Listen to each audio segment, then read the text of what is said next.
I, 30F, never thought I would be in this situation. I've been married to Henry, 34M, for 6 years, and until now, we had what I thought was a perfect marriage. We met in college through mutual friends, dated for 2 years, and got married right after graduation. His family welcomed me with open arms, especially his younger brother Nathan, 32M, and Nathan's then girlfriend, now wife, Lily, 28F. Lily and I clicked instantly. Despite being different in many ways, she's outgoing and social while I'm more reserved. We became best friends. When she and Nathan got married 3 years ago, I was her maid of honor. We've been inseparable since then, always supporting each other through thick and thin. We even started a tradition of weekly sister lunches where we would catch up on everything happening in our lives. Henry and Nathan have always been extremely close. They work at different companies but meet almost every day for lunch or after work. Their parents raised them to believe that family comes before everything else, and both brothers took this lesson to heart. Our family spent every holiday together, had weekly Sunday dinners at the in-laws' house, and celebrated every small achievement as one big family. 8 months ago, Lily lost her job during a massive layoff at her company. She was devastated. She had worked there for 5 years and had just been promoted to a senior position. The timing couldn't have been worse because she and Nathan had just bought a new house and taken on a significant mortgage. The stress was clearly affecting their marriage, and Lily was becoming increasingly depressed. That's when I thought I could help. Before my current job, I worked at Stevens & Global, a prestigious marketing firm. The CEO, Mark Anderson, 45M, was my direct boss for 3 years. We had a great professional relationship, and even after I left for better opportunities, we maintained cordial contact. When I heard they were hiring for a position that matched Lily's qualifications, I didn't hesitate to recommend her. Mark trusted my judgment. I had always been one of his top performers, and hired Lily after just 2 interviews. Everyone was thrilled. Nathan was relieved because their financial strain would ease, my in-laws were proud of how I had helped family, and Henry was happy to see his brother less stressed. Lily was over the moon and kept thanking me for helping her land such a prestigious job. The first few months were great. Lily excelled at her role, and Mark often praised my recommendation. She would tell me during our lunch dates how much she loved the work environment and the challenges of her new position.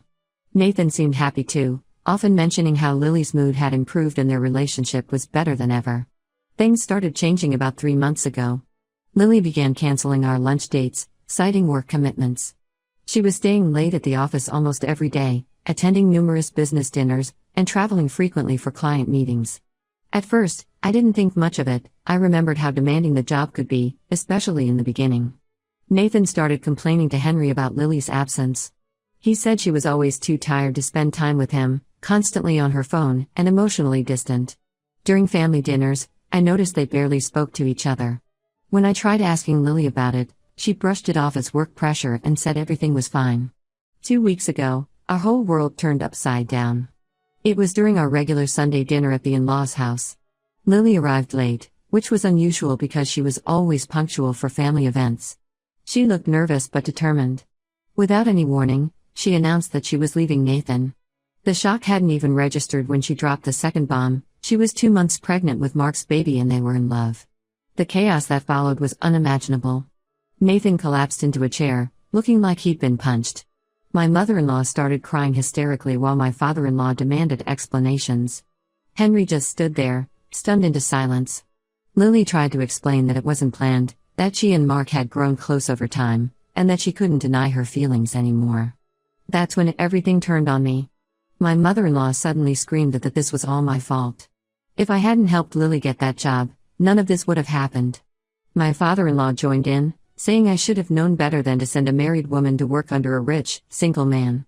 Even Nathan, who had never raised his voice at me before, accused me of ruining his life by helping his wife find the man she would leave him for. The worst part was Henry's reaction. Instead of defending me, he just stood there while his family attacked me. Later that night, he said they had a point. I was the one who introduced Lily to Mark, so I was partly responsible for destroying his brother's marriage. When I tried to argue that Lily and Mark were adults who made their own choices, he got angry and moved to the guest room. He's been sleeping there for the past 2 weeks. The situation has only gotten worse since then. Henry barely speaks to me unless it's to ask when I'm going to fix this mess. His parents call multiple times daily, leaving increasingly angry voicemails about how I destroyed their perfect family. They've even started posting subtle digs on social media about fake friends who destroy marriages. Some of our mutual friends have taken sides, with many suggesting I must have known what would happen. Yesterday, Henry delivered his ultimatum. Either I convince Lily to leave Mark and return to Nathan, or he'll leave me. He says since I created this problem, I need to solve it. When I tried explaining that I can't control other people's actions, he said I wasn't trying hard enough because I secretly approved of what Lily did.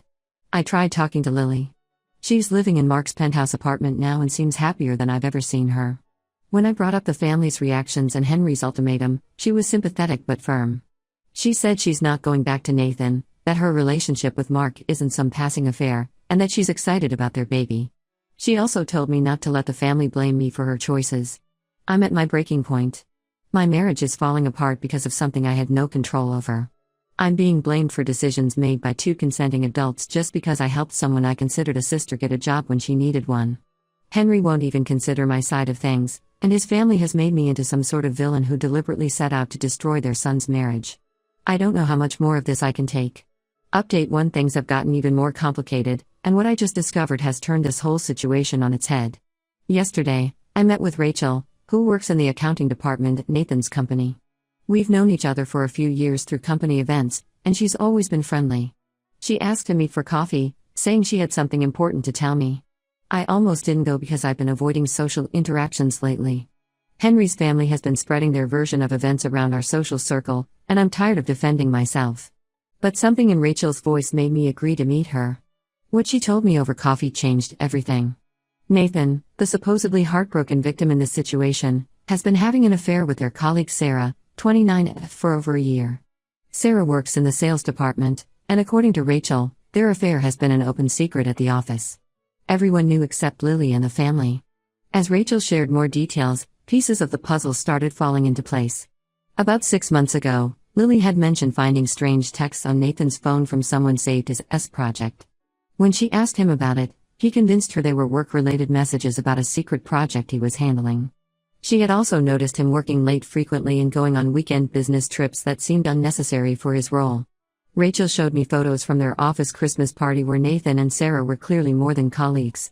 She also told me about how they would take long lunches together and return looking disheveled, how they barely tried to hide their relationship at work events, and how Sarah would openly talk about waiting for Nathan to leave Lily.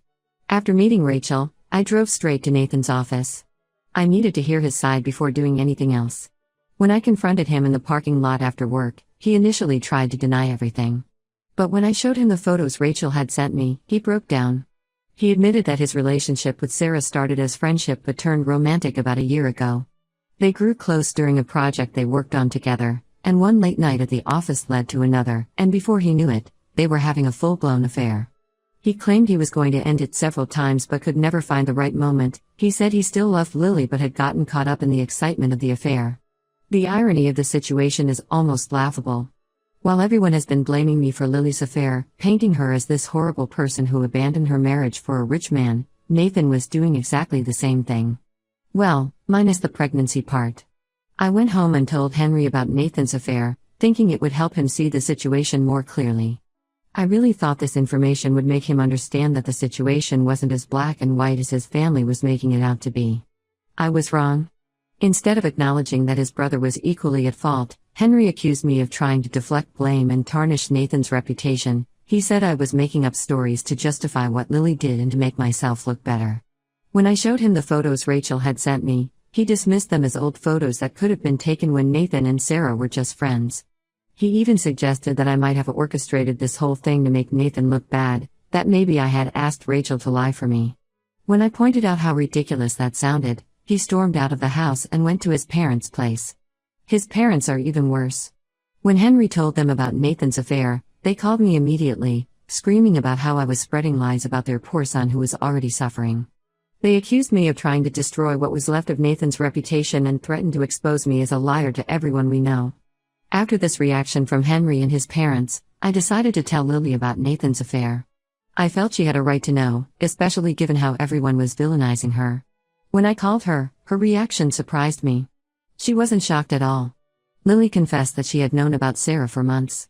She had seen messages on Nathan's phone, noticed the lipstick stains on his shirts, and even caught them together once at a restaurant when Nathan was supposedly working late.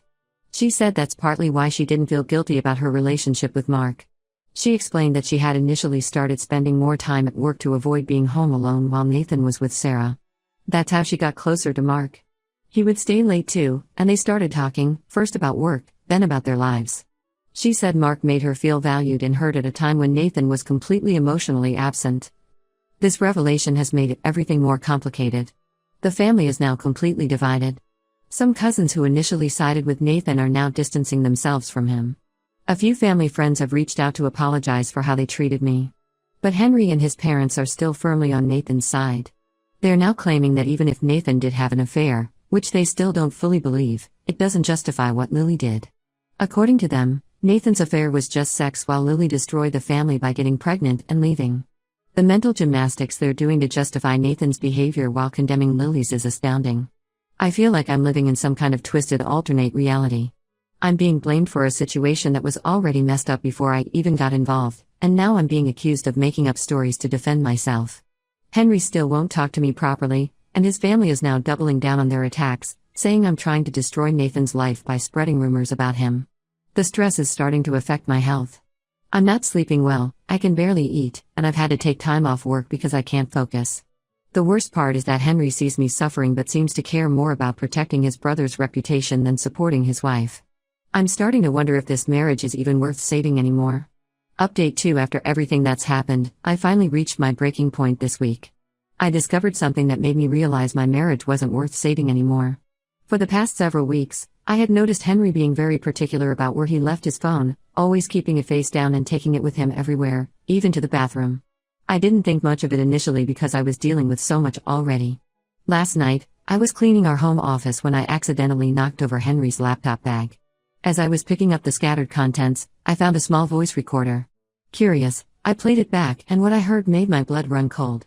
It was recordings of my conversations, with Lily, with Rachel, with my friends, and even my private phone calls with my mother where I was discussing the whole situation. I dug deeper and found dozens of recordings. Henry had been secretly recording me for weeks, trying to catch me admitting that I knew about Mark's intentions towards Lily when I recommended her for the job. He was even recording our arguments, editing them to make me sound unreasonable, and sending them to his family to prove that I was guilty. When Henry came home, I confronted him with the recorder. Instead of being ashamed or apologetic, he actually tried to justify it. He said his family needed evidence of my involvement in breaking up Nathan's marriage, and since I wouldn't confess, they had to find proof another way. He actually seemed proud of his little spy operation. That's when I finally snapped. All the frustration, anger, and hurt from the past months came pouring out. I told him exactly what I thought about his pathetic loyalty to his lying brother, his spineless behavior in letting his family abuse me, and his complete failure as a husband. I pointed out how hypocritical it was that they were all defending Nathan's year-long affair while condemning Lily for falling in love with someone else. Henry's response showed me exactly who he is. He said, brothers stick together no matter what, and that even if Nathan did cheat, it was different because he didn't get anyone pregnant or try to leave his family. Then he had the audacity to suggest that I should apologize to Nathan for exposing his affair. According to Henry, I should have kept quiet about Nathan's cheating because it would have ended naturally, and now I've made things worse. The final straw was when he said that if I really loved him, I would help protect his family's reputation by telling everyone I was mistaken about Nathan's affair. He actually expected me to lie to make his cheating brother look better. That's when I knew my marriage was over. I packed 2 suitcases with my essential things while Henry followed me around, alternating between angry accusations and pleading. When he realized I was serious about leaving, he called his parents. They showed up at our house within minutes, probably breaking several traffic laws to get there so quickly. The scene that followed was like something out of a bad movie. My mother-in-law was crying about how I was destroying another marriage, my father-in-law was threatening to tell everyone the truth about me, and Henry was standing there with this smug look, probably thinking his parents would convince me to stay. Instead of engaging with them, I calmly took off my wedding ring, placed it on the kitchen counter, and walked out. I checked into a hotel and immediately contacted a divorce lawyer. To my surprise, Lily had already sent me contact information for the lawyer she used, saying she had a feeling I might need it soon. The funny thing is, now Henry and his family are acting completely shocked. They are telling everyone that I'm overreacting and breaking up the family over nothing. My mother-in-law has been calling mutual friends crying about how I abandoned her son without any warning. They still don't see how their months of harassment, blame, and emotional abuse drove me to this point. Lily has been incredibly supportive through all this. She sent me all her evidence of Nathan's affair, emails, Hotel receipts, photos, even screenshots of messages between Nathan and Sarah discussing their plans to continue their relationship even after he and Lily worked things out. She had kept everything as insurance in case Nathan tried to contest their divorce. She's offered to share it all, but honestly, I'm done trying to prove anything to people who are determined to believe what they want. I've blocked Henry and his entire family on all platforms. Some flying monkeys have tried to reach out, telling me I'm being too harsh and that marriage takes work, but I'm done working on a marriage where I'm the only one trying. My lawyer says the recordings actually work in my favor. They're evidence of emotional abuse and harassment. I might have lost my marriage, but I finally found my self-respect. Update 3: The dust has finally settled, and I can't believe how much my life has changed in just 3 months. The divorce was finalized last week, and I got a much better settlement than I expected. Those recordings Henry made turned out to be a gift. My lawyer used them to show the pattern of emotional abuse and harassment I endured. The judge was particularly disturbed by how Henry and his family had tried to force me to take responsibility for Lily's decisions and Nathan's affair. I also included evidence of all the harassing messages from my in-laws, the social media posts they made about me, and testimonies from friends who witnessed their behavior. The judge was not impressed by Henry's attempts to paint himself as the victim, especially when my lawyer presented proof of how he had orchestrated a campaign to pressure me into lying about Nathan's affair. Speaking of Nathan, his perfect victim image has completely crumbled. Sarah, his affair partner, apparently got tired of being the secret girlfriend and gave him an ultimatum: either he'd publicly acknowledge their relationship or she would leave. Nathan chose Sarah, which sent his parents into another meltdown. They're still trying to blame me somehow, claiming I poisoned the well by exposing his affair. Lily had her baby last week, a healthy baby girl. She and Mark got engaged, and they're planning a small wedding in a few months. She sent me a photo of the baby, and honestly, she looks happier than I've ever seen her. Mark has been incredibly supportive through everything, even helping her deal with the legal aspects of her divorce from Nathan. Henry tried to contact me one last time before the divorce was finalized. He showed up at my new apartment, saying he realized he had made a mistake and that he should have supported me instead of his family. But his apology was more about how he was suffering than any real understanding of what he did wrong. He actually said, "I know I messed up, but you have to understand how hard it was for me to see my brother hurting." I shut the door in his face. I've moved to a different city and started a new job at a competitor of my old company. The distance has given me perspective on how toxic that entire situation was. I realized I had spent years walking on eggshells around Henry's family, always trying to meet their expectations and keep the peace. Now that I'm away from their influence, I can see how manipulative and controlling they were. I've gone completely no contact with Henry and his family. I had to change my phone number because my former mother-in-law kept creating new accounts to contact me after I blocked her everywhere. Some mutual friends have tried to get me to reconcile with them, saying family is important and that everyone makes mistakes. I've cut those people off too. Anyone who thinks what they did was just a mistake doesn't need to be in my life. The irony of this whole situation isn't lost on me. I tried to help someone I considered a sister get a job when she needed one and somehow ended up being blamed for 2 failed marriages. But honestly, I'm happier now than I've been in years. My new job is going well, I'm making new friends who don't know or care about the drama, and I'm finally living life on my own terms. Lily and I are still close, though we don't see each other as often due to the distance. She's helping me plan a vacation, my first solo trip ever. Henry never liked the idea of me traveling without him, but now I can do whatever I want. Sometimes losing toxic people from your life is the best thing that can happen to you. It's like cutting off a limb that's got gangrene, painful but necessary for survival. I've learned that sometimes the people who claim to love you the most are the ones who will hurt you the worst, and that's okay. It's better to be alone than to be with people who only love you when you're serving their interests.